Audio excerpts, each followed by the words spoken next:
I just needed my medication, that's all. The same prescription I'd been filling for 3 years, the one that helped manage the chronic pain from the shrapnel still lodged near my spine. But when the pharmacy tech looked at me that Tuesday afternoon, all she saw was a woman in worn jeans and a faded t-shirt.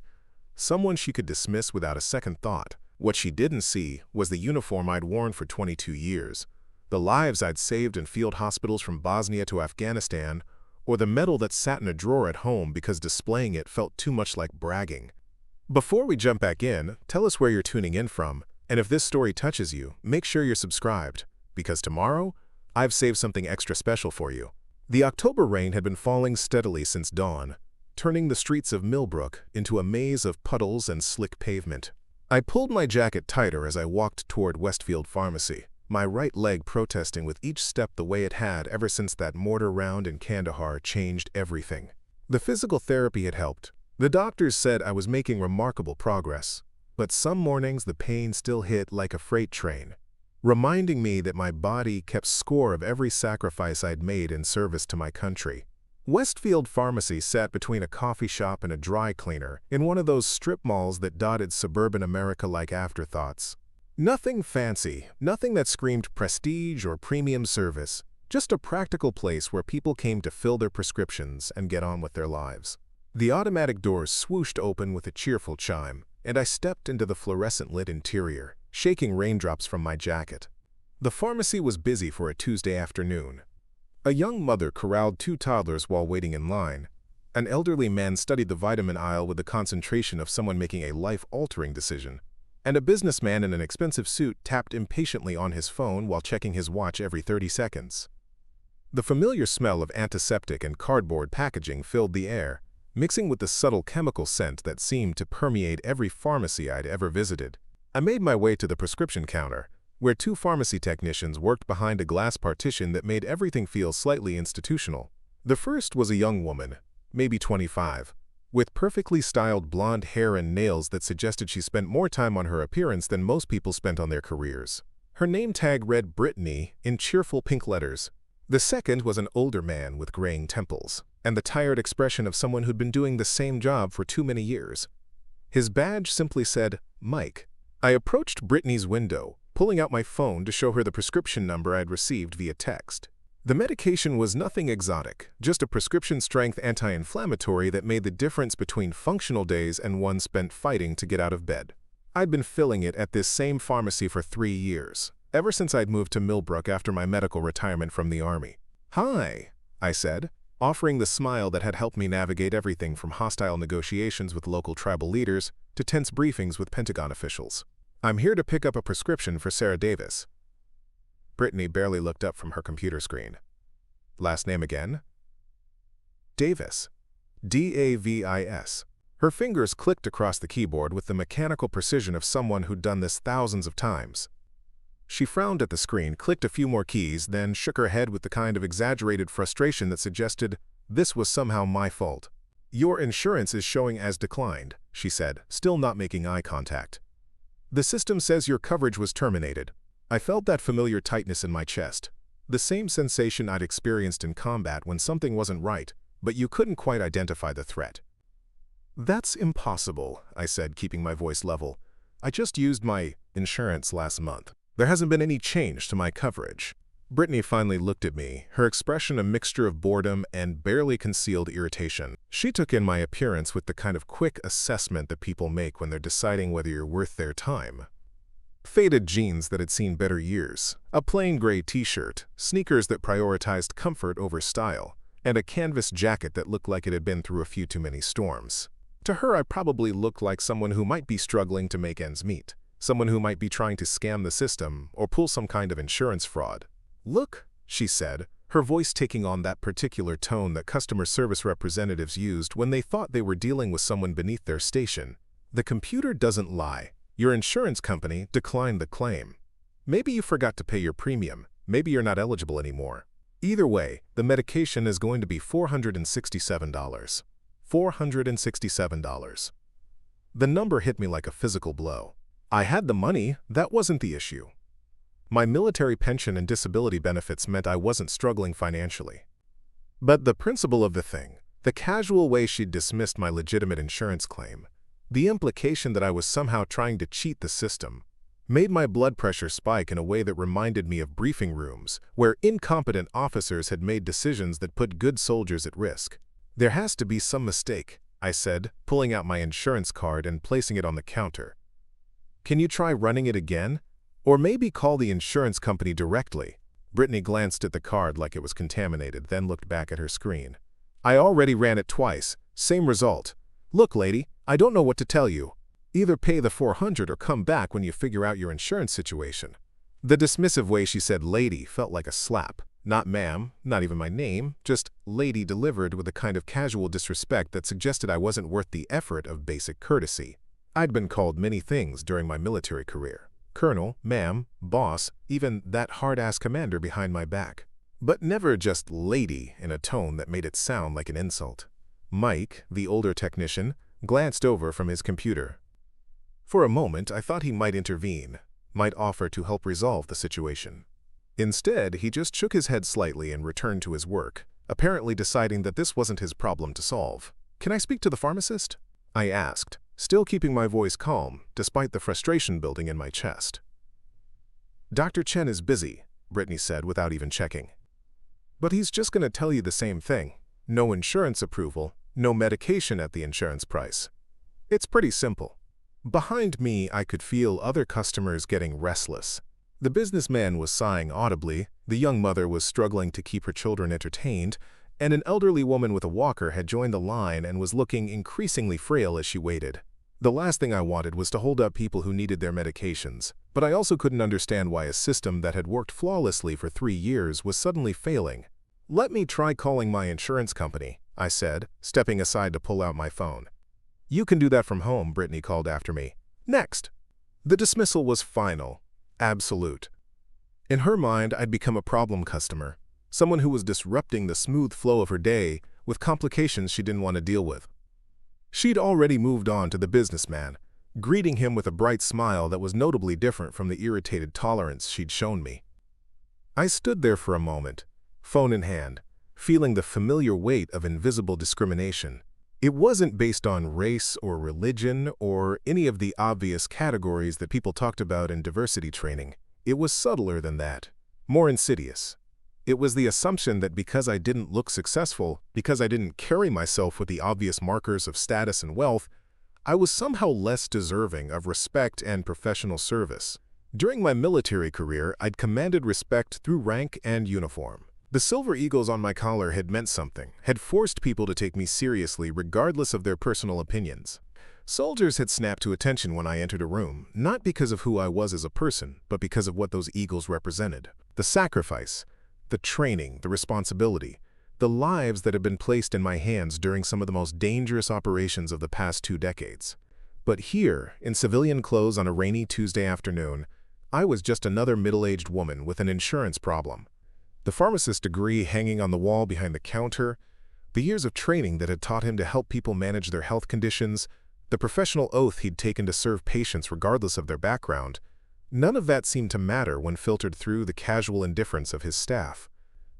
I walked toward the vitamin aisle, partly to give myself space to think, and partly to avoid the curious stares of other customers who'd witnessed the interaction. My phone showed full signal strength, and my insurance company's customer service line was available 24 hours a day. But calling from inside the pharmacy felt like admitting defeat, like accepting that I was the problem rather than demanding the professional service I deserved. The irony wasn't lost on me. 3 years ago, I'd been briefing generals on counterinsurgency strategy, coordinating medical evacuations under enemy fire, making decisions that affected the lives of thousands of soldiers and civilians. I'd earned my rank through 2 decades of flawless service, through deployments that had taken me away from home for months at a time, through sleepless nights spent planning operations that had to succeed because failure meant people didn't come home to their families. The shrapnel in my spine was a souvenir from my last deployment, when I'd stayed behind to evacuate wounded soldiers from a field hospital that was taking mortar fire. The doctors had told me I was lucky to walk at all, that a few millimeters in any direction, and I would have been paralyzed. Lucky. As if choosing to serve, choosing to put others' lives before my own safety, was somehow a matter of luck rather than decision. The medication I needed wasn't for some cosmetic condition or lifestyle enhancement. It was the difference between being able to function normally and spending days curled up in bed, waiting for the inflammation around the shrapnel to subside enough that I could think clearly. On bad days, the pain was so intense it felt like being wounded all over again, like my body was trapped in that moment when the world exploded around me and I had to choose between my own safety and the lives of my soldiers. I'd chosen my soldiers. I'd always chosen my soldiers. And now I was standing in a suburban pharmacy, being treated like a potential fraud by someone young enough to be my daughter, someone who'd probably never had to make a decision more consequential than what to post on social media. The elderly woman with the walker was still waiting in line, her hands shaking slightly as she held her prescription bottle. She reminded me of my mother, who'd passed away during my second deployment to Afghanistan. I'd been granted emergency leave to come home for the funeral, but the guilt of not being there during her final illness had never completely faded. Too many sacrifices, too many missed moments, all in service to a country that now seemed content to let me be dismissed by a pharmacy technician who couldn't be bothered to show basic courtesy.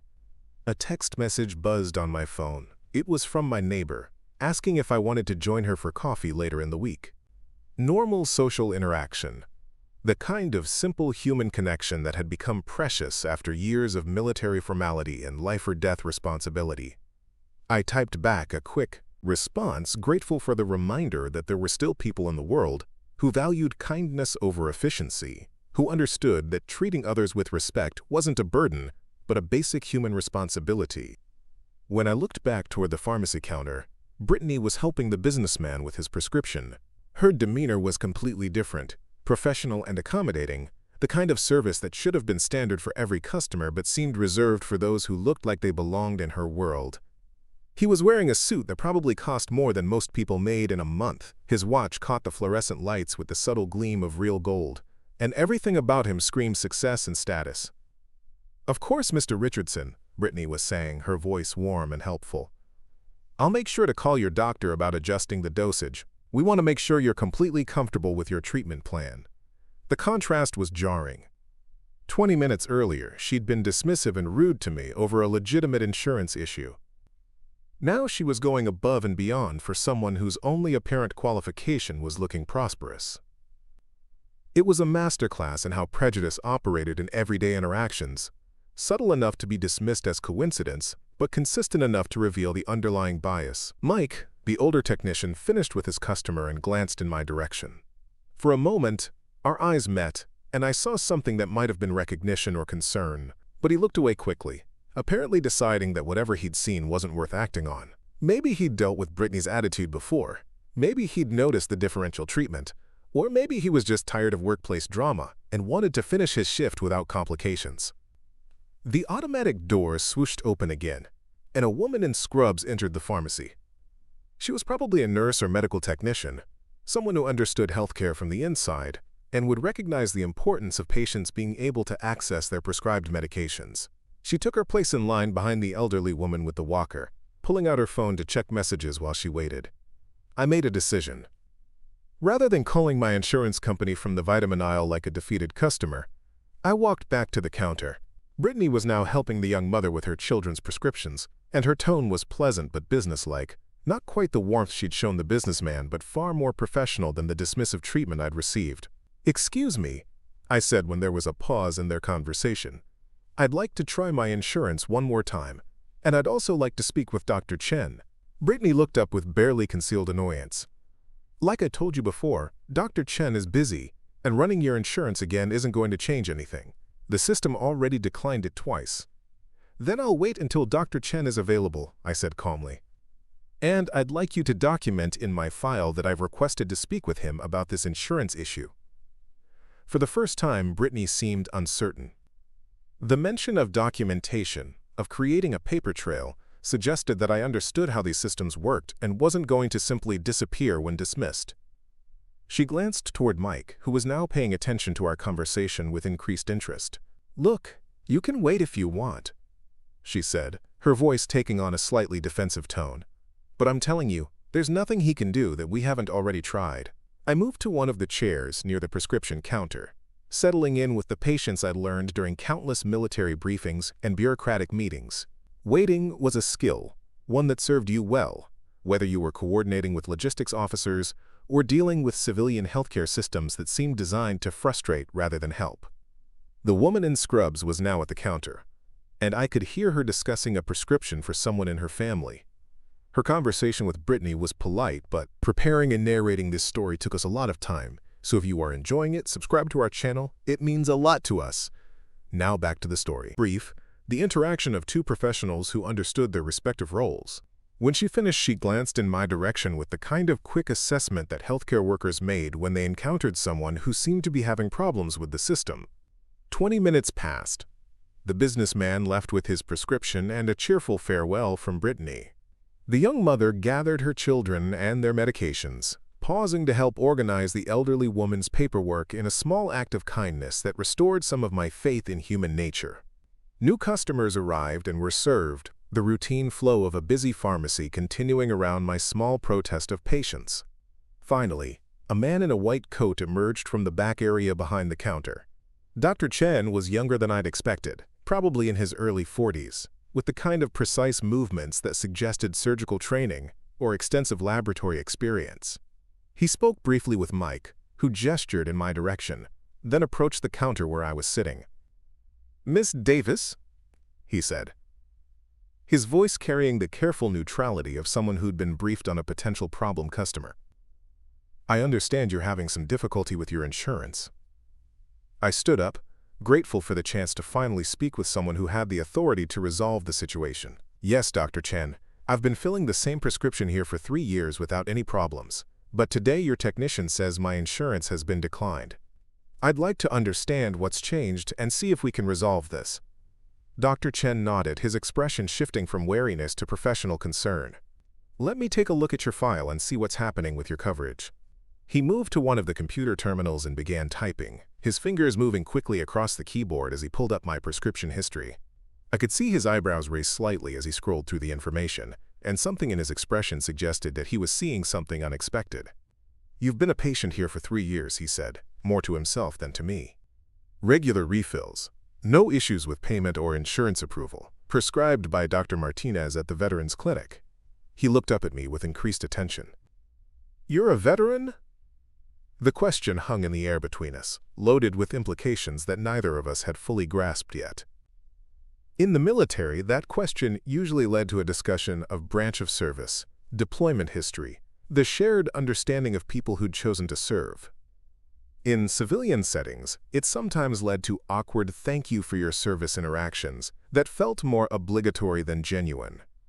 "Yes," I said simply. "Army. 22 years. Dr. Chen's expression shifted again, this time toward something that looked like respect, mixed with curiosity. "What was your specialty?" "Medical Corps," I replied. "Field surgery, trauma medicine, medical logistics." For the first time since I'd entered the pharmacy, I felt like I was being seen as a person rather than a problem. Dr. Chen was looking at me with the kind of professional recognition that existed between people who'd worked in high-stakes medical environments, who understood the weight of making decisions when lives hung in the balance.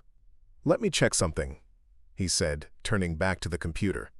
His typing became more focused, more purposeful, as if he was looking for specific information rather than just reviewing my basic prescription history. Behind him, Brittany was watching our interaction with increasing nervousness. She'd apparently noticed the change in Dr. Chen's demeanor, and was beginning to realize that her casual dismissal of me might not have been as inconsequential as she'd assumed. Mike was also paying attention, his expression thoughtful as he processed whatever he was observing. The pharmacy had grown quieter around us. The usual flow of customers continued, but there was a sense that something significant was happening at the prescription counter, the kind of tension that made people pay attention even when they weren't directly involved. Dr. Chen turned back to me, his expression now showing genuine concern. "Ms. Davis, I think I know what's happening with your insurance, and I owe you an apology for how you've been treated today." Dr. Chen stared at his computer screen for what felt like an eternity, his eyes moving back and forth as he read something that was clearly more significant than a simple prescription history. The silence stretched between us, punctuated only by the soft hum of the pharmacy's equipment and the distant sound of rain still pattering against the windows. "Your insurance wasn't declined," he said finally, his voice carrying a tone I couldn't quite identify. "There was a coding error in our system. But that's not what I'm looking at right now." He turned to face me fully, his expression a mixture of respect and something that looked almost like awe. "Colonel Sarah Davis, Medical Corps, combat medic turned trauma surgeon, 3 tours in Afghanistan, 2 in Iraq, recipient of the Distinguished Service Cross for extraordinary heroism." The words hit me like a physical force. My service record wasn't classified, but it wasn't something that typically showed up in civilian medical databases either. The Distinguished Service Cross wasn't something I talked about, wasn't something I wore on my sleeve or mentioned in casual conversation.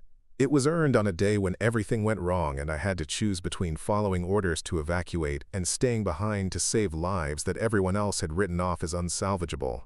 "How do you?" I started to ask, but Dr. Chen was already turning back to his computer. "I'm prior Navy," he said, his fingers flying across the keyboard. "Hospital corpsman before medical school. I know how to access military medical records when there's a legitimate need." He paused, looking at me with the kind of respect that one combat veteran shows another. I wanted to understand why a veteran was having insurance issues, but what I found was something else entirely. Behind him, Brittany had stopped what she was doing and was listening to our conversation with growing alarm. Mike was also paying attention now, his expression shifting from casual interest to something more focused. Other customers in the pharmacy had begun to notice the change in atmosphere. The way Dr. Chen's voice had taken on a tone of deference that suggested this wasn't a routine customer service interaction. "Colonel," Dr. Chen continued, and the use of my rank felt both familiar and strange after 3 years of civilian life. "According to your records, you performed battlefield surgery under enemy fire for 14 consecutive hours during the siege of Forward Operating Base Chapman. You saved 43 lives that day, including 2 Marines who had been declared expectant." The memories came flooding back unbidden. The sound of mortars whistling overhead, the steady thump of helicopter rotors bringing in wave after wave of wounded soldiers, the acrid smell of smoke and blood that had permeated everything in the makeshift surgical unit we'd set up in what used to be a mess hall.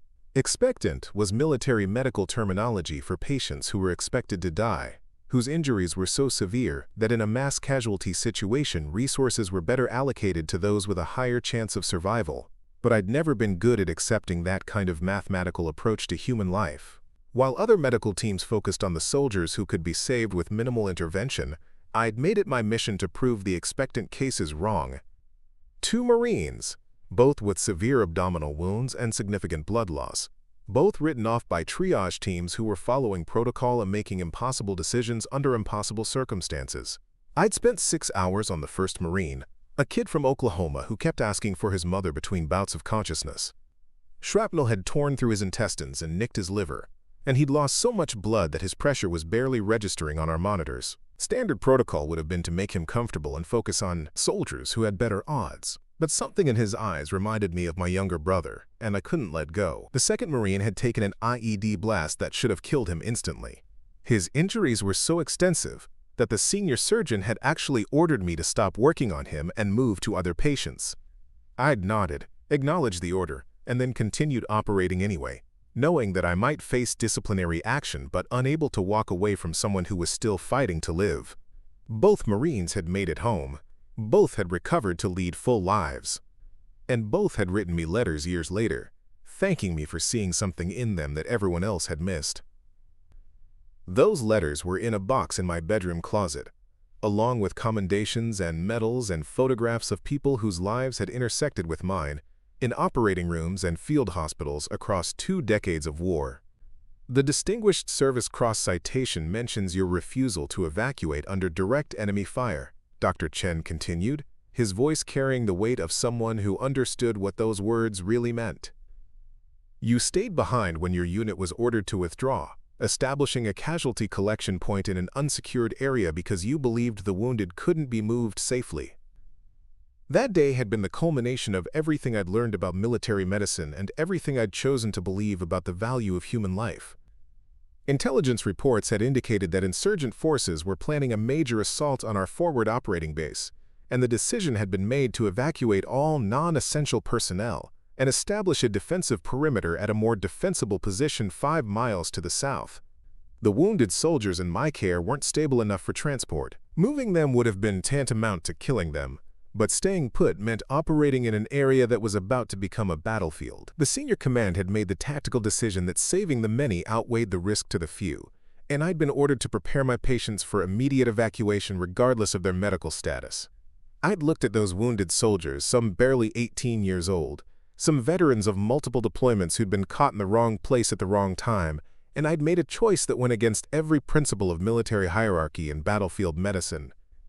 I'd told my commanding officer that I was staying behind with the critical cases, and I'd asked for volunteers from my medical team to stay with me. Every single member of my unit had volunteered. Nurses, medics, even the supply sergeant who'd been helping us move equipment, all of them willing to risk their lives because they believed in what we were doing. We'd set up a makeshift surgical unit in an abandoned building, working by generator power and headlamps, while mortar rounds exploded around us and small arms fire echoed off the walls. For 18 hours, we'd operated in conditions that would have been challenging in a fully equipped hospital, let alone a bombed-out building in an active combat zone.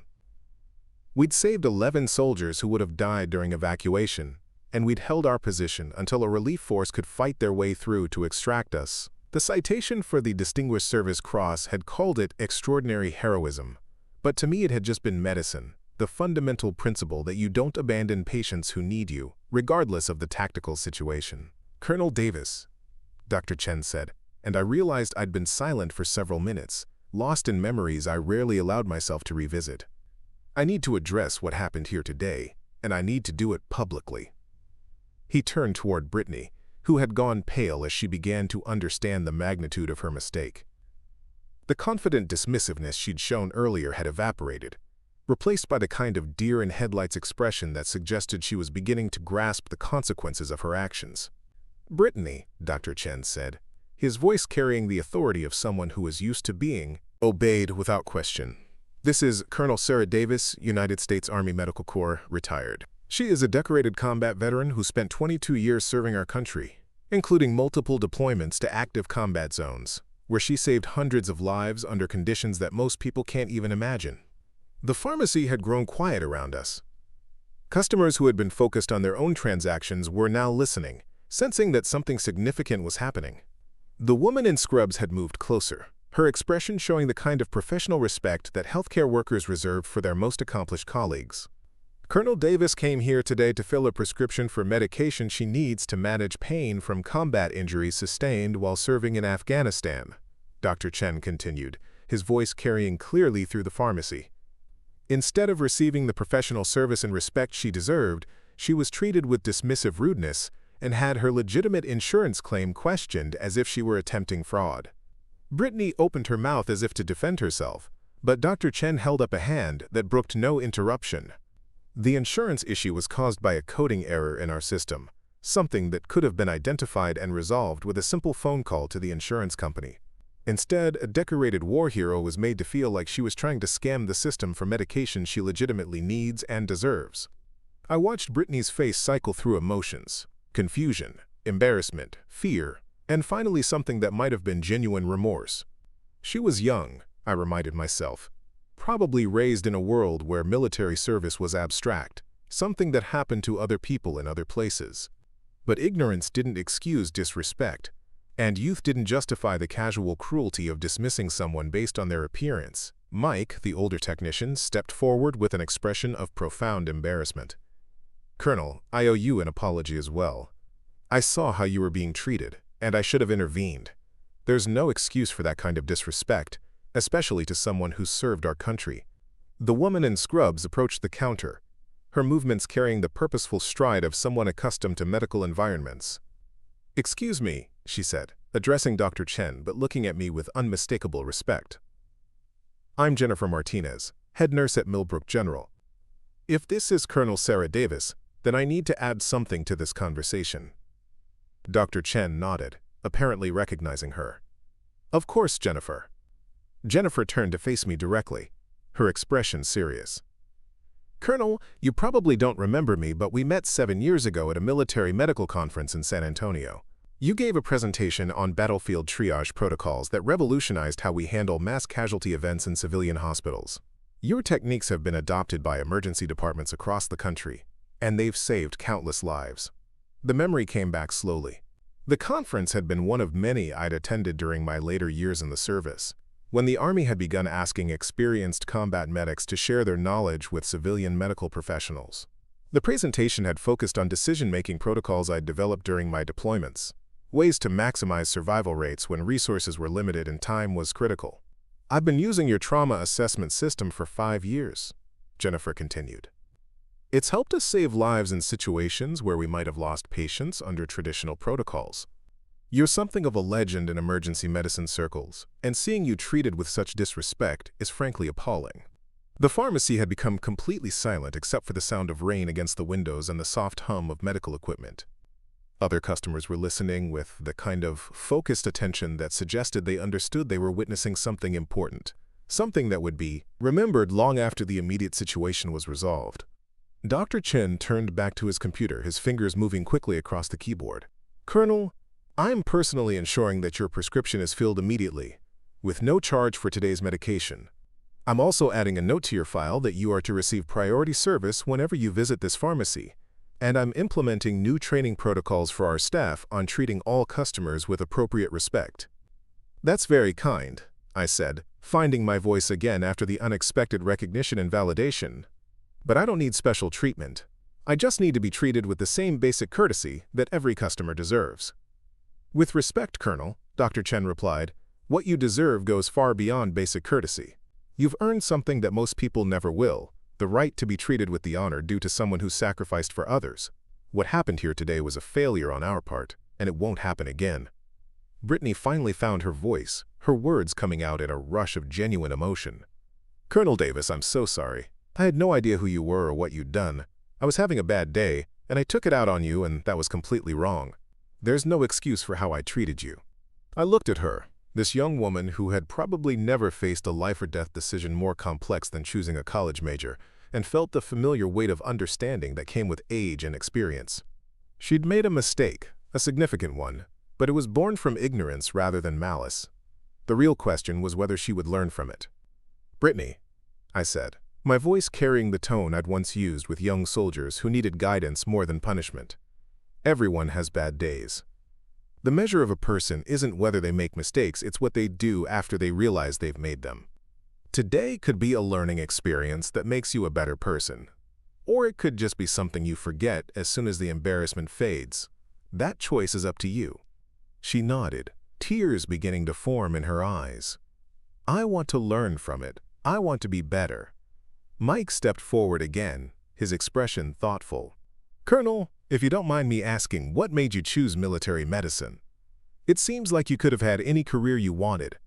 The question was one I'd been asked countless times over the years, usually by young medical students or residents who were trying to understand why someone would choose the hardships of military service over the stability and financial rewards of civilian practice. The answer had evolved over the years, becoming more nuanced as I'd gained experience and perspective. "I grew up in a military family," I said, settling into the chair where I'd waited earlier, but now feeling like I was among colleagues rather than adversaries. "My father was a Vietnam veteran, Army infantry, and he taught me that service was about more than personal achievement. He said the greatest honor in life was to use your talents in service of something bigger than yourself." The memory of my father was still vivid, even though he'd been gone for 10 years. He'd been a quiet man, not given to grand speeches or dramatic gestures, but his life had been a testament to the values he believed in. He'd worked as a high school teacher after his military service, spending 30 years helping teenagers discover their potential and find their place in the world. But the real reason I chose military medicine was because I wanted to make a difference in places where it mattered most, I continued.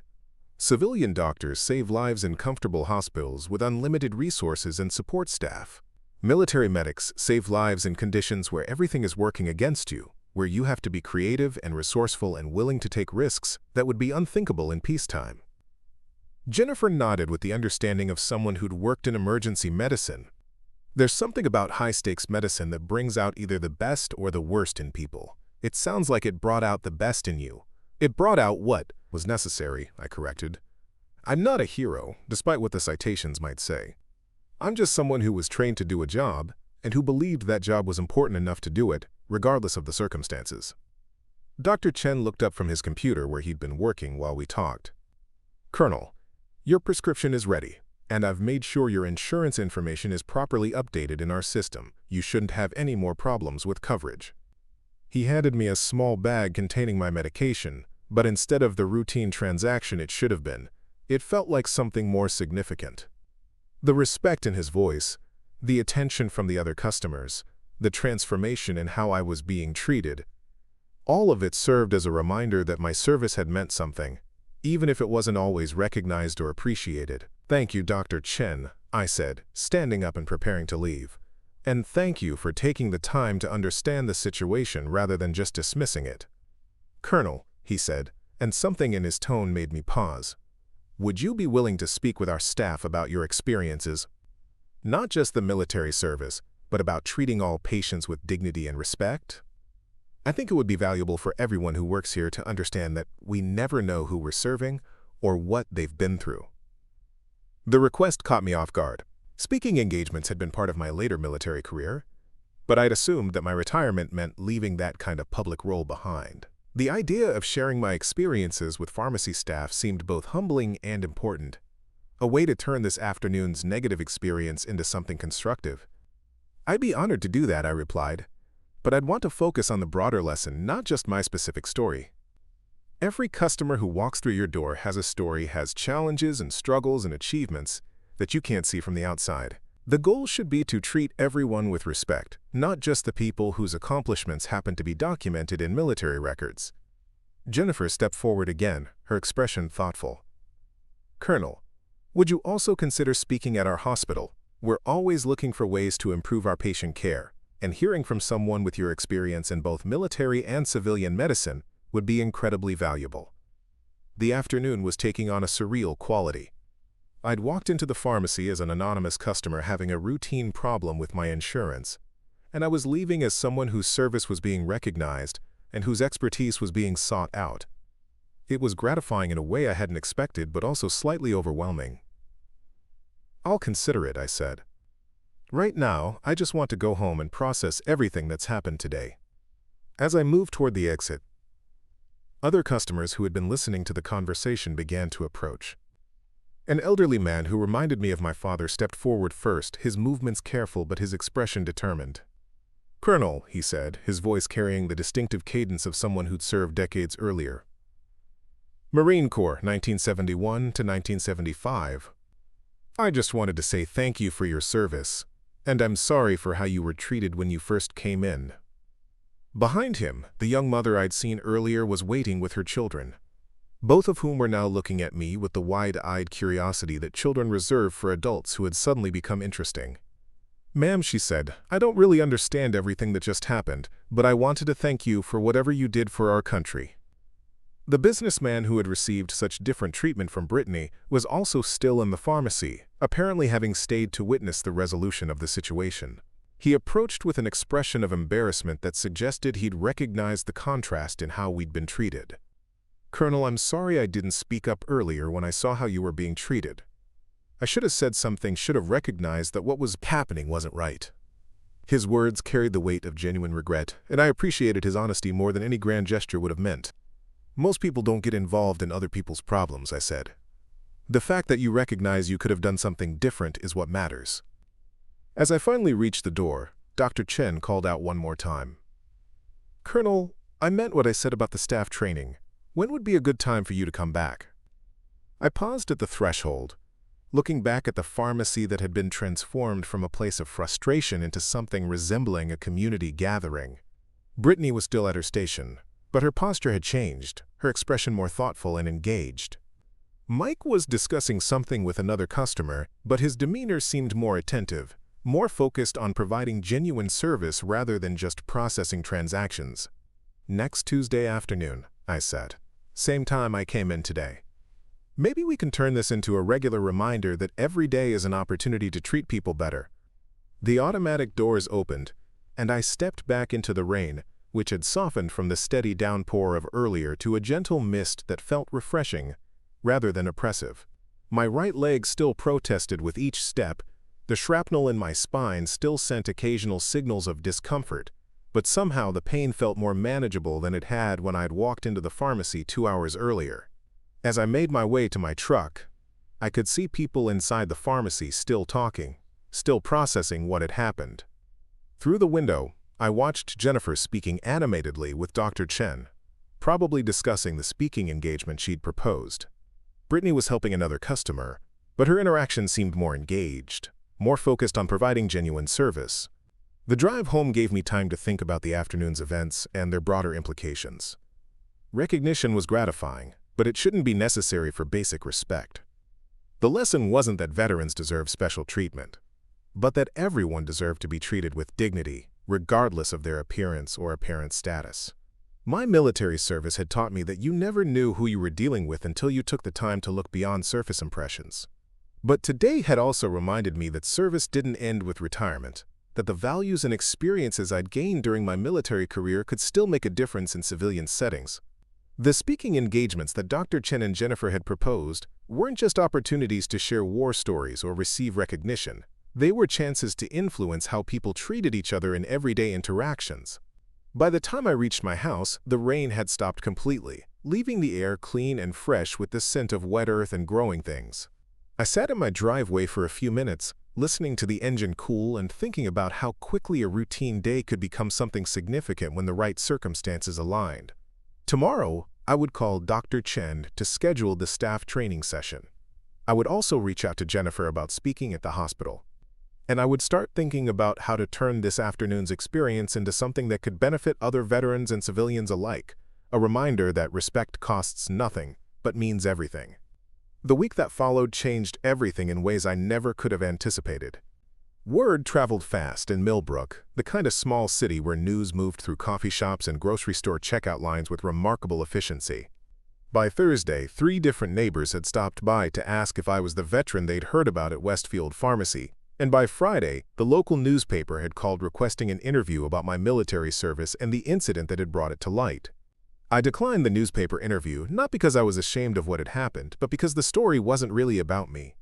It was about how easily we dismiss people based on superficial impressions, how respect should be given freely rather than earned through credentials, and how a moment of recognition could transform an entire community's understanding of service and sacrifice.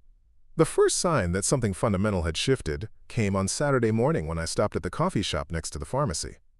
The barista, a college student named Alex who had served me dozens of times over the past 3 years with polite indifference, looked up from the espresso machine with genuine recognition and warmth. "Colonel Davis," he said, using my rank for the first time since I'd moved to Millbrook. "Your usual?" The simple acknowledgement meant more than he probably realized. It wasn't the military protocol I'd grown accustomed to during my years of service, but it was something better. Genuine respect from someone who had taken the time to understand who I was beyond the casual customer who ordered black coffee and left reasonable tips. "Just Sarah is fine," I told him, though I appreciated the gesture. And yes, the usual would be perfect. While Alex prepared my coffee, I noticed other changes in the atmosphere. Conversations seemed more engaged, eye contact lasted a little longer, and there was a general sense that people were paying closer attention to each other. The incident at the pharmacy had apparently reminded the entire neighborhood that everyone had stories worth knowing, experiences worth respecting, and contributions worth acknowledging. Tuesday afternoon arrived with unexpected nervousness. I had briefed generals and addressed medical conferences, but speaking to the pharmacy staff felt more personal, more immediately consequential. These weren't colleagues or superior officers. They were ordinary people trying to do their jobs well, and my goal was to help them understand that their work involved more than processing prescriptions and managing inventory. I arrived at Westfield Pharmacy 15 minutes early, carrying a small folder containing notes I'd prepared over the weekend. The automatic doors opened with their familiar chime, but the atmosphere inside felt completely different from my previous visits. The fluorescent lighting seemed warmer, the interactions between staff and customers appeared more engaged, and there was a general sense of purposefulness that hadn't been there before.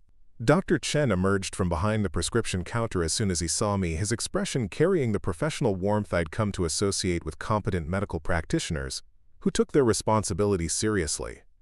Behind him, I could see Brittany and Mike, along with 2 other staff members I hadn't met during my previous visits. "Colonel Davis," Dr. Chen said, then caught himself with a slight smile. "Sarah, thank you for coming back. The entire staff is eager to hear what you have to say." He led me to a small conference room behind the pharmacy area, where folding chairs had been arranged in a semicircle around a simple table. The setup was informal but respectful, the kind of environment that encouraged honest conversation rather than formal presentation. Brittany took a seat directly across from where I would be speaking, her posture attentive and her expression serious in a way that suggested she'd spent considerable time thinking about our previous interaction. Mike sat to her left, his notebook already open and a pen in his hand, ready to take notes like a student attending an important lecture. The two staff members I hadn't met introduced themselves as Lisa, a part-time technician who was studying for her pharmacy degree, and Robert, a delivery driver who also helped with inventory management and customer service. "Before we begin," Dr. Chen said, addressing the group, "I want everyone to understand that this isn't a disciplinary session or a criticism of anyone's past performance. This is an opportunity to learn from someone whose experiences can help us become better at what we do." Sarah has agreed to share her insights, not because she wants recognition, but because she believes we can all improve how we serve our community. I looked around the circle of faces, seeing a mixture of curiosity, respect, and perhaps a touch of nervousness. These were good people, I realized, individuals who had chosen careers in healthcare because they wanted to help others, but who might not have fully understood the broader implications of their daily interactions with patients and customers. "I want to start by saying that what happened last Tuesday wasn't unique or unusual," I began, settling into the tone I'd developed over years of training sessions and briefings. "Every day, in businesses and institutions across the country, people make snap judgments about others based on appearance, age, apparent wealth, or other superficial characteristics. The pharmacy incident was just one example of something that happens constantly, everywhere." Brittany shifted in her chair, her discomfort evident, but not defensive. She was listening with the kind of focused attention that suggested she was genuinely trying to understand and learn from the experience. "The reason I agreed to speak with you isn't because I think you're particularly bad at customer service," I continued. "It's because I think you have the potential to be particularly good at it, and because your work brings you into contact with people during some of their most vulnerable moments." Lisa raised her hand tentatively. "Can you explain what you mean by vulnerable moments?" The question was exactly what I'd hoped for, an indication that the staff was thinking beyond the mechanical aspects of their jobs to consider the human dimension of their work. "When someone comes to a pharmacy, they're usually dealing with health issues," I explained.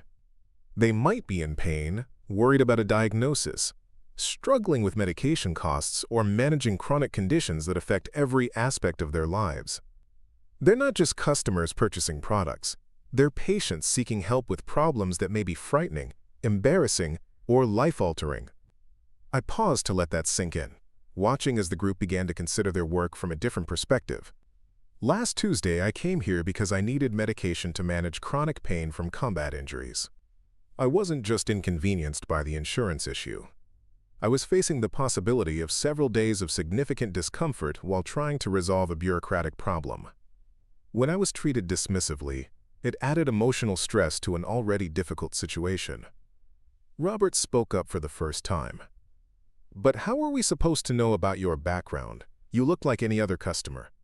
His question went directly to the heart of the issue, and I'd spent considerable time over the weekend thinking about how to address it constructively. "That's exactly the point," I said. "You weren't supposed to know about my background, and my military service shouldn't have been necessary for me to receive respectful treatment. Every customer who walks through your door has a story, has challenges you can't see, has experiences that have shaped who they are and what they need from you." I opened my folder and pulled out a photograph I'd brought from home. It showed me in desert camouflage, standing with my medical team outside a field hospital in Afghanistan. We were all younger, all tired, all carrying the weight of responsibilities that aged you in ways that had nothing to do with calendar years. "This is who I was 20 years ago," I said, passing the photograph around the circle. "But the person who came into your pharmacy last Tuesday was who I am now. Older, dealing with chronic pain, dressed in civilian clothes, probably looking like someone you'd see at any grocery store or shopping mall. The question is, which version of me deserved your respect?" Brittany was the first to answer, her voice quiet but clear. "Both. Both versions deserved respect." "Why?" I asked. genuinely wanting to hear her reasoning. "Because respect shouldn't depend on what someone has done or who they used to be," she said, her confidence growing as she spoke. "It should be something we give to everyone, just because they're human beings dealing with whatever challenges they're facing." Mike nodded in agreement. "I've been working in pharmacies for 15 years, and I've seen people at their worst moments. Diabetics who can't afford their insulin, cancer patients struggling with side effects, elderly customers who are confused about their medications. Everyone who comes here is dealing with something difficult." The conversation was evolving in exactly the direction I'd hoped, moving beyond my specific situation to consider the broader principles of how we treat each other in everyday interactions. "Let me share another story," I said, settling back in my chair. "During my second deployment to Afghanistan, we had a local interpreter who worked with our medical team. His name was Ahmad, and he was probably the most intelligent person I've ever met. He spoke 4 languages fluently, had degrees in engineering and literature, and could discuss everything from poetry to advanced mathematics. The staff was listening intently, clearly wondering where the story was heading. But when Ahmad came to the base each morning, he had to pass through multiple security checkpoints, where he was searched, questioned, and generally treated with suspicion by soldiers who saw him as just another local national who might be a security threat. They didn't know about his education, his family, his decision to risk his life helping American forces because he believed in what we were trying to accomplish." Lisa leaned forward. "How did that make him feel?" "He never complained, never showed anger or resentment, but I could see how it affected him. Every day, he had to prove his worth to people who had already decided he was potentially dangerous, based on nothing more than his appearance and nationality. It was exhausting for him, and it was a waste of his talents and expertise." I retrieved the photograph and returned it to my folder. The parallel to customer service might not be obvious, but it's there. When you make assumptions about people based on how they look or present themselves, you're essentially asking them to prove they deserve your respect and attention. You're making them work harder to receive the basic courtesy that should be automatic.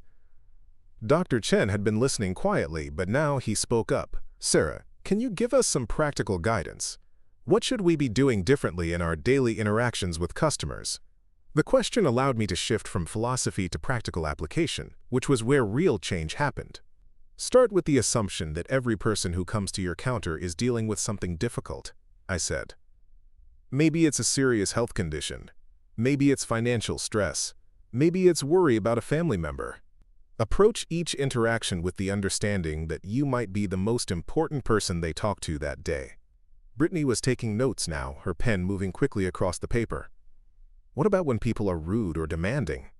How do we maintain respect when they're not showing it to us?" The question showed real insight, an understanding that customer service wasn't always about dealing with pleasant, reasonable people. "Professional respect doesn't depend on reciprocity," I replied. "In the military, we had to work with people we didn't like, in situations we didn't want to be in, with stakes that were much higher than pharmacy transactions. The key is understanding that your professionalism reflects who you are, not who they are." I stood up and moved to the whiteboard that hung on one wall of the conference room. "Let me give you a framework for thinking about difficult interactions." I wrote 3 words on the board: assume, listen, respond. First, assume positive intent, I explained. When someone is frustrated or angry, assume they're dealing with a legitimate problem rather than trying to cause trouble. That doesn't mean you have to accept abuse, but it means you approach the situation looking for solutions rather than preparing for conflict. Robert raised his hand. "What if they're clearly trying to scam the system or get something they're not entitled to?" "That's where the second step comes in," I said, pointing to the word listen on the board. "Really listen to what they're saying, not just the words, but the underlying concerns. Sometimes what sounds like an attempt to cheat the system is actually someone who's desperate because they can't afford medication they need to function." I thought about my own situation the previous Tuesday, how my legitimate insurance issue could have been perceived as an attempt to avoid paying for medication if someone wasn't willing to investigate further. The third step is responding in a way that addresses their actual needs rather than just following policy, I continued. That might mean making a phone call to verify insurance coverage, checking with a supervisor about possible solutions, or simply explaining the situation in a way that helps them understand their options. Lisa was nodding thoughtfully. So it's about being solution-focused rather than policy-focused? Exactly, I said. Policies exist to provide structure and ensure fairness, but they should be tools for helping people, not barriers that prevent you from providing good service. Mike spoke up again. What about recognition? Should we be trying to identify veterans or other people who've served in some capacity? The question touched on something I'd been thinking about since the previous Tuesday. Recognition felt good, but it shouldn't be necessary for respectful treatment. Recognition is nice when it happens naturally, I said, but it shouldn't be the goal. The goal should be treating everyone with the kind of respect you'd want to receive if you were dealing with a health problem or bureaucratic difficulty. I moved back to my chair, sensing that the formal part of our discussion was coming to an end but wanting to leave them with something concrete they could implement immediately. Here's a practical exercise, I said. For the next week, try to have one genuine conversation with each customer beyond the basic transaction. Ask how they're doing. Notice if they seem worried or frustrated. Look for opportunities to be helpful rather than just efficient. Brittany looked up from her notes. What if we're busy and there are lines of people waiting? Genuine concern doesn't require a lot of time, I replied. Sometimes it's just making eye contact, using someone's name, or acknowledging that you understand they're dealing with something difficult. The goal isn't to become a counselor. It's to remember that you're interacting with human beings rather than processing transactions.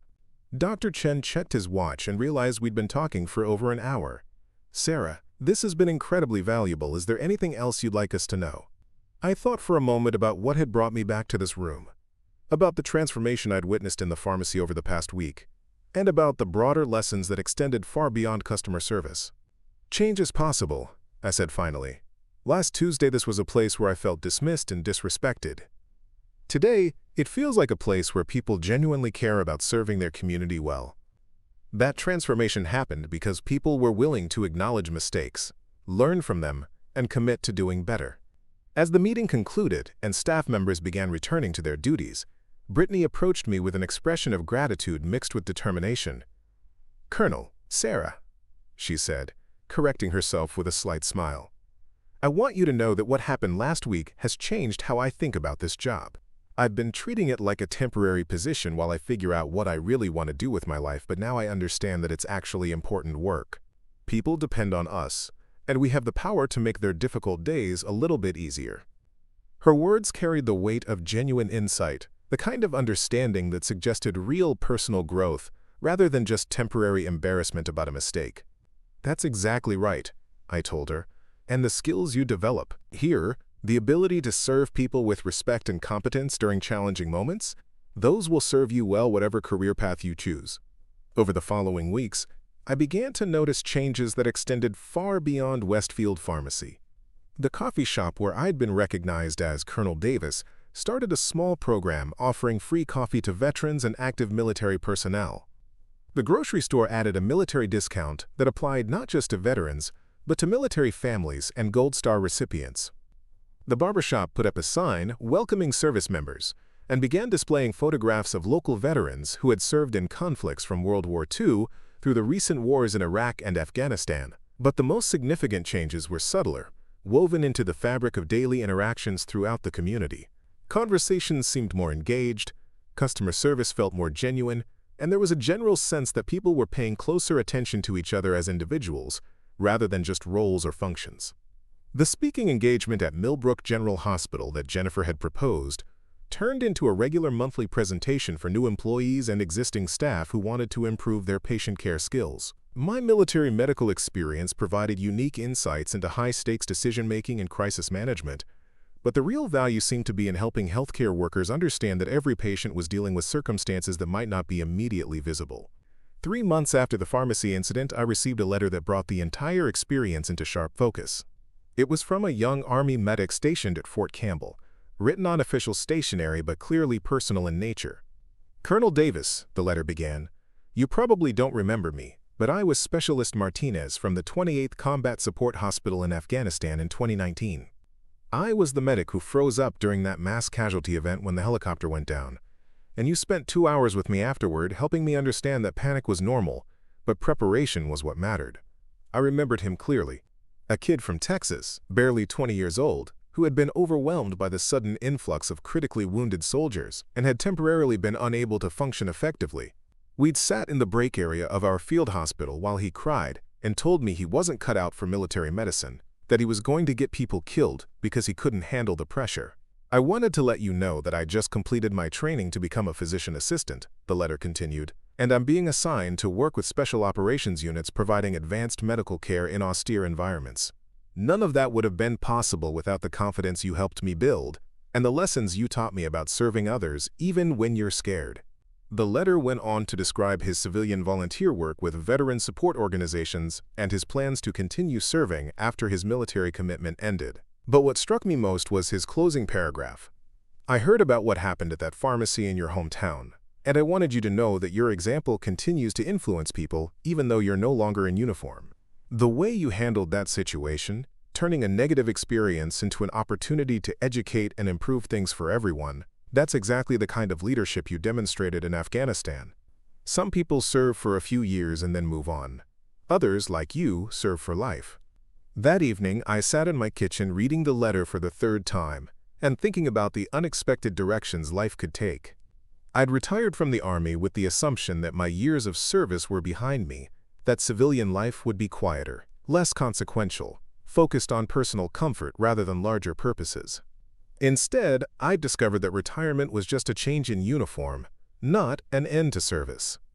The pharmacy incident had reminded me that the skills and values developed during military service, the commitment to something larger than personal convenience, could be just as relevant in civilian settings as they had been in combat zones. The next morning, I called Dr. Chen to schedule another training session, this time focused on helping his staff understand the specific challenges faced by veteran customers who might be dealing with service-connected disabilities, PTSD, or other issues related to their military experience. I also contacted Jennifer at the hospital to propose expanding my monthly presentations to include community groups, businesses, and other organizations that serve diverse populations. The goal wasn't to share war stories or seek recognition for military service, but to help people understand that everyone they encountered was dealing with challenges that might not be immediately visible. By the end of that first year, the impact had spread far beyond what I could have imagined. The local Chamber of Commerce asked me to speak at their annual meeting about customer service excellence. The police department invited me to address their community relations training. Even the high school asked me to talk to students about leadership and service, though I made it clear that military service was just one of many ways to contribute to something larger than yourself. But the most meaningful recognition came from unexpected sources. A handwritten note from the elderly woman with the walker who had been waiting in line at the pharmacy that first day, thanking me for helping create an environment where she felt respected and valued. A phone call from a young father whose child had been treated with exceptional care at Millbrook General, where staff members had apparently implemented some of the patient interaction techniques I'd shared during my presentations. Most significantly, Brittany was accepted into nursing school and credited our conversation as the moment she realized healthcare was her calling. Mike was promoted to senior technician and began mentoring new employees using principles we'd discussed during the staff training session. Dr. Chen implemented a comprehensive customer service program that became a model for other pharmacies in the region. The transformation wasn't dramatic or newsworthy in the conventional sense. There were no headlines, no social media campaigns, no dramatic gestures that would be remembered years later. Instead, there was a quiet but persistent improvement in how people treated each other, a recognition that ordinary interactions could be opportunities for kindness, respect, and genuine service. On the first anniversary of the pharmacy incident, I stopped by Westfield Pharmacy to fill a prescription for a minor ailment, nothing as significant as the chronic pain medication that had started everything. Brittany was working behind the counter, now in nursing school, but still helping part-time at the pharmacy. "Sarah," she said with genuine warmth as I approached, "how are you feeling today?" The question was simple but loaded with meaning. Not, "How can I help you?" or "What do you need?" but genuine concern for my well-being as a person, rather than just a customer. "I'm doing well," I replied, handing her my prescription information. "How are your nursing classes going?" As she processed my medication and we chatted about her studies and career plans, I reflected on how much had changed since that frustrating Tuesday afternoon when I'd been dismissed as just another difficult customer. The same pharmacy, the same counter, many of the same people, but an entirely different atmosphere of respect, attention, and genuine care. The lesson wasn't about military service or veteran recognition, though those had been the catalysts for change. The lesson was about seeing people as individuals with stories worth knowing, challenges worth acknowledging, and dignity worth respecting. It was about understanding that every interaction was an opportunity to make someone's difficult day a little bit easier, and that such opportunities were forms of service just as meaningful as anything that happened in uniform. As I left the pharmacy that day, prescription in hand and heart full of gratitude for the unexpected directions life could take, I realized that the most important battles weren't always fought in distant countries against foreign enemies. Sometimes they were fought in suburban pharmacies against the casual indifference that made people feel invisible. And sometimes the most important victories were measured not in territory gained or enemies defeated, but in moments of human connection that reminded everyone involved of their shared dignity and worth. 2 years had passed since that rainy Tuesday afternoon changed everything, and I found myself standing before the Millbrook City Council on a warm evening in late spring, preparing to accept an award I'd never expected to receive. The Community Service Excellence Award felt both humbling and slightly surreal, given that my contribution had started with nothing more than trying to fill a prescription for chronic pain medication. Mayor Patricia Williams stood at the podium, addressing a packed council chamber filled with familiar faces from throughout the community. Dr. Chen sat in the front row with several members of his pharmacy staff, including Brittany, who had just completed her first year of nursing school with honors. Jennifer Martinez was there representing Millbrook General Hospital, along with colleagues who had attended my monthly training sessions. Even Alex from the coffee shop had closed early to attend the ceremony. Sarah Davis came to our community 3 years ago as a retired Army colonel, seeking nothing more than a quiet place to begin the next chapter of her life, Mayor Williams said, her voice carrying clearly through the chamber's sound system. What she found instead was an opportunity to transform how we treat each other, how we serve our neighbors, and how we recognize the dignity inherent in every person who walks through our doors. The mayor's words reminded me of how unexpected life's most meaningful moments could be. I'd planned for retirement to be a time of personal reflection and gradual adjustment to civilian life, not a period of community engagement and public speaking. But sometimes the most important work chose you rather than the other way around. The incident at Westfield Pharmacy could have been just another unfortunate example of poor customer service, Mayor Williams continued. Instead, it became the catalyst for a community-wide transformation that has made Millbrook a model for how businesses and institutions can better serve diverse populations. As I listened to the mayor's remarks, my mind wandered to all the small changes I'd witnessed over the past 2 years. The grocery store had implemented a customer service training program based on principles we'd developed at the pharmacy. The bank had modified its procedures for serving elderly customers and people with disabilities. Even the Department of Motor Vehicles office had begun treating visitors with a level of respect and patience that seemed revolutionary for a government bureaucracy. But the changes went deeper than improved customer service policies. There was a palpable shift in the community's atmosphere, a sense that people were paying closer attention to each other as individuals rather than just roles or functions. Conversations lasted longer, eye contact felt more genuine, and there was a general recognition that everyone had stories worth knowing and experiences worth respecting. Colonel Davis could have simply taken her business elsewhere after being treated poorly, the mayor said, and I noticed she used my military rank, something that still felt both natural and strange in civilian settings. Instead, she chose to engage with the problem constructively, turning a negative experience into an opportunity for education and improvement that has benefited our entire community. The phrase "chosen to engage" resonated with me because it captured something essential about the decision-making process that had shaped my approach to the pharmacy incident and its aftermath. In the military, engagement with problems was mandatory. Walking away wasn't an option when lives depended on finding solutions. In civilian life, engagement was voluntary, which made it both more meaningful and more fragile. When Mayor Williams called me to the podium to accept the award, I found myself looking out at an audience that represented the full spectrum of Millbrook's community. Business owners and employees, healthcare workers and patients, veterans and civilians, people whose lives had intersected with mine in ways both profound and subtle over the past 2 years. Thank you, Mayor Williams, and thank you to the City Council for this unexpected honor, I began, settling into the speaking rhythm I developed through dozens of presentations and training sessions. But I want to be clear that this award doesn't belong to me alone. It belongs to everyone in this room who chose to see the pharmacy incident as an opportunity to examine how we treat each other and to commit to doing better. I paused to make eye contact with Brittany, whose transformation from dismissive technician to compassionate healthcare professional had been one of the most gratifying aspects of the entire experience. She smiled and nodded, her expression reflecting the confidence and purpose she'd discovered through her nursing studies and continued work at the pharmacy. 2 years ago, I walked into Westfield Pharmacy expecting a routine transaction and encountered instead a moment of casual disrespect that could have easily been forgotten or dismissed, I continued. What made the difference wasn't my military background or the recognition that followed. What made the difference was a community's willingness to acknowledge that we could treat each other better and to take concrete steps to make that happen. The audience was listening with the kind of focused attention that speakers dream of, but I could sense they were expecting more than just gracious acceptance remarks.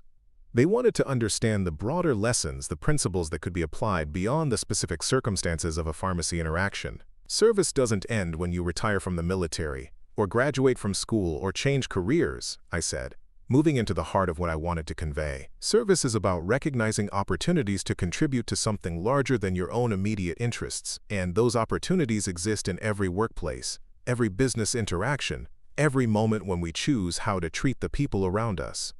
Dr. Chen was nodding in agreement, and I remembered our conversations about how the pharmacy's transformation had affected not just customer satisfaction but staff morale and job satisfaction.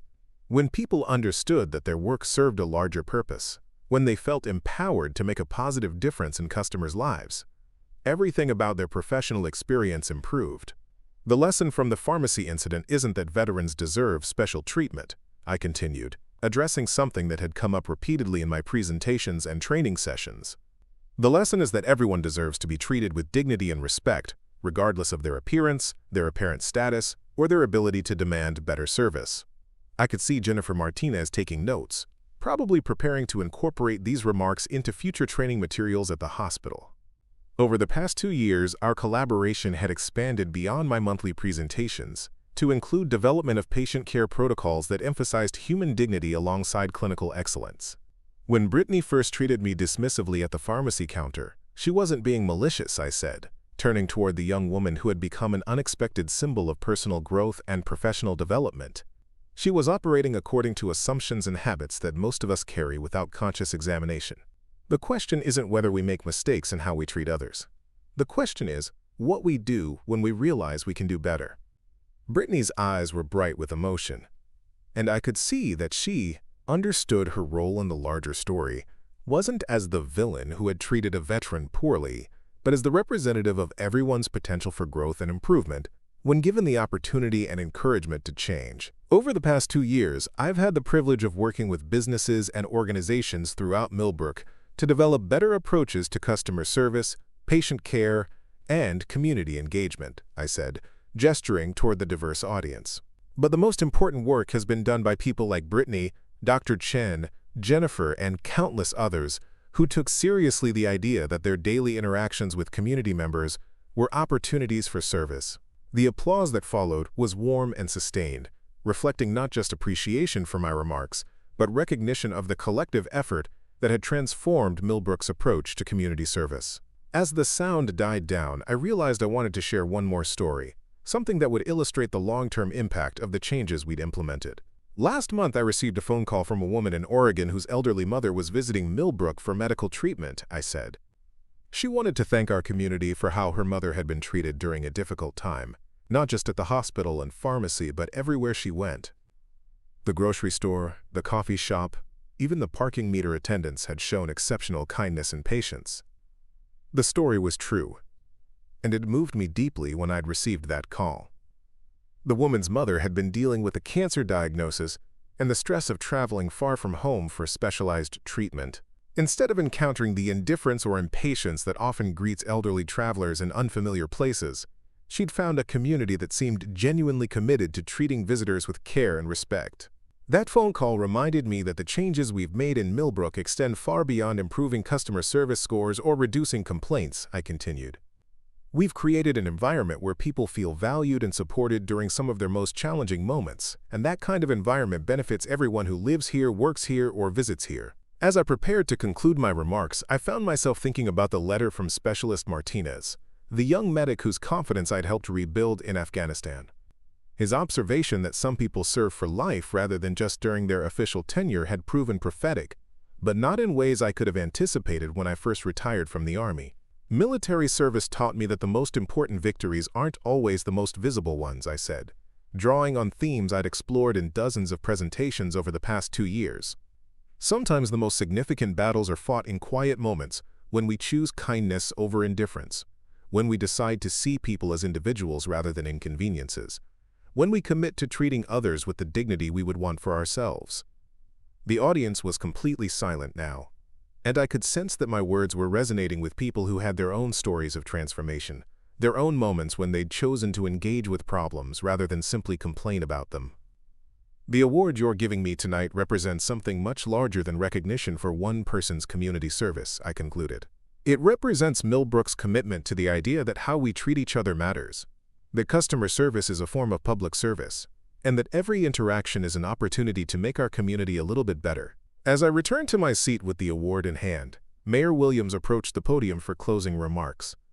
But before she could begin speaking, something unexpected happened. Brittany stood up in the audience, her movement prompting others to follow suit until the entire chamber was on its feet in a standing ovation that seemed to last forever. The applause wasn't just for me, I realized, but for all of us, for the community we'd built together through countless small decisions to treat each other better. It was recognition of the fact that meaningful change didn't require dramatic gestures or heroic sacrifices, just consistent commitment to principles that honored the dignity and worth of every person. After the ceremony, as people mingled in the council chamber and shared their own stories of how the community had changed over the past 2 years, I found myself in conversation with a young man I didn't recognize. He introduced himself as David, a recent college graduate who had moved to Millbrook specifically because of its reputation for exceptional community service and civic engagement. I researched dozens of communities before deciding where to start my career, David told me, his enthusiasm evident in every word. Millbrook kept coming up in articles and social media posts about places where businesses actually care about their customers and where people treat each other with respect. That's the kind of community I want to be part of. His words reminded me that the changes we'd implemented in Millbrook were attracting attention from outside our immediate area, drawing young professionals and families who valued community engagement and civic responsibility. The transformation that had started with a pharmacy incident was becoming part of Millbrook's identity and reputation. As the evening wound down and people began heading home, Dr. Chen approached me with a smile that reflected both gratitude and pride. "Sarah, I wanted you to know that we just received notification that Westfield Pharmacy has been selected as a regional model for customer service excellence. Other pharmacies are going to be sending their staff here for training based on the programs you helped us develop." The news was gratifying, but what pleased me most was seeing how much satisfaction Dr. Chen derived from leading an organization that was recognized for its commitment to serving customers with dignity and respect. The transformation hadn't just improved his business metrics, it had given him and his staff a sense of purpose that extended far beyond processing prescriptions and managing inventory. Driving home that night with the award on my passenger seat, I reflected on how profoundly my retirement had differed from my expectations. Instead of gradually fading into civilian anonymity, I discovered that the skills and values developed during military service were exactly what my new community needed to address challenges I hadn't even known existed. The phone was ringing when I walked into my house, and the caller ID showed a number I didn't recognize. When I answered, a woman's voice introduced herself as a city council member from a community in Nebraska that was dealing with customer service issues similar to what Millbrook had experienced. "Colonel Davis, we've heard about the transformation in your community and we're wondering if you'd be willing to consult with us about implementing similar changes here," she said. "We're particularly interested in your approach to training staff and changing organizational culture." The invitation was flattering, but it also represented something I hadn't anticipated. The possibility that the lessons learned in Millbrook could be shared with other communities facing similar challenges. Over the past 2 years, I'd focused on local impact. on helping my immediate neighbors and the businesses that served them. The idea of expanding that work to other communities opened up possibilities I'd never considered. "I'd be happy to discuss it," I told her, already beginning to think about how the principles we developed in Millbrook might translate to different settings and circumstances. "Let me know what specific challenges you're facing, and we can explore how our experience might be relevant to your situation." After hanging up, I sat in my kitchen with a cup of coffee and thought about the unexpected directions life continued to offer. The young medic who had written to me from Fort Campbell had been right. Some people serve for life, but that service takes different forms in different seasons. Military service had taught me skills and values that continued to be relevant long after I'd hung up my uniform, and civilian life was providing opportunities to apply those lessons in ways I'd never imagined. The next morning brought another surprise. An email from a documentary filmmaker who wanted to explore how small communities could address social challenges through improved customer service and civic engagement. The pharmacy incident and its aftermath had apparently attracted attention from people who were interested in replicable models for community transformation. But the most meaningful recognition came in the form of everyday interactions that reflected the sustained changes in how Millbrook's residents and businesses treated each other. The grocery store clerk, who remembered customers' names and asked about their families. The bank teller, who took extra time to explain complicated procedures to elderly customers. The restaurant server, who noticed when someone seemed to be dining alone and made sure they felt welcomed rather than ignored. These weren't dramatic gestures that would be remembered for years to come. They were quiet acts of respect and kindness that made daily life more pleasant for everyone involved. They represented the institutionalization of values that honored human dignity and recognized that everyone had stories worth knowing and experiences worth respecting. As I prepared for another day of community engagement, consultation calls, and the routine activities of civilian life, I realized that the most significant lesson from the past 2 years wasn't about customer service or veteran recognition. It was about the power of choosing engagement over indifference, of seeing problems as opportunities for improvement rather than reasons for complaint. The pharmacy incident had taught me that retirement didn't mean the end of service, just a change in how that service was expressed.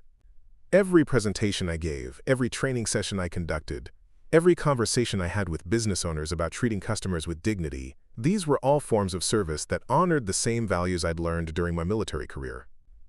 But perhaps most importantly, the experience had demonstrated that meaningful change was possible when people were willing to acknowledge mistakes, learn from them, and commit to doing better. The transformation in Brittany's approach to customer service, the evolution of Dr. Chen's pharmacy into a model for other businesses, the community-wide adoption of principles that prioritized human dignity over convenience, all of these changes had started with a willingness to engage constructively with problems, rather than simply accepting them as inevitable.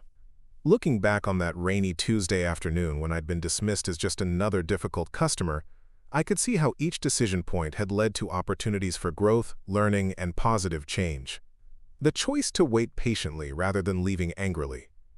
The decision to speak with Dr. Chen about the situation rather than simply taking my business elsewhere. The willingness to return for a staff training session rather than holding on to resentment about poor treatment. Each of those choices had created possibilities that wouldn't have existed otherwise. Opportunities for connection and understanding that had ultimately benefited everyone involved. They were reminders that our responses to difficult situations often mattered more than the situations themselves, and that choosing engagement over withdrawal usually led to better outcomes for everyone. As I headed out to begin another day of community service in civilian clothes, I carried with me the knowledge that the most important battles weren't always fought in uniform against foreign enemies. Sometimes they were fought in pharmacies and hospitals and city council chambers, against indifference and assumptions and the casual disrespect that made people feel invisible. And sometimes, the most meaningful victories were measured not in territory gained or enemies defeated, but in moments of human connection that reminded everyone involved of their shared dignity and worth. The work continued, one interaction at a time, one training session at a time, one community at a time. It was service of a different kind than what I'd provided in uniform, but it was service nonetheless, and it honored the same values that had guided me through 2 decades of military life. Duty, honor, and an unwavering commitment to something larger than personal convenience. Up next, you've got 2 more standout stories right on your screen. If this one hit the mark, you won't want to pass these up. Just click and check them out.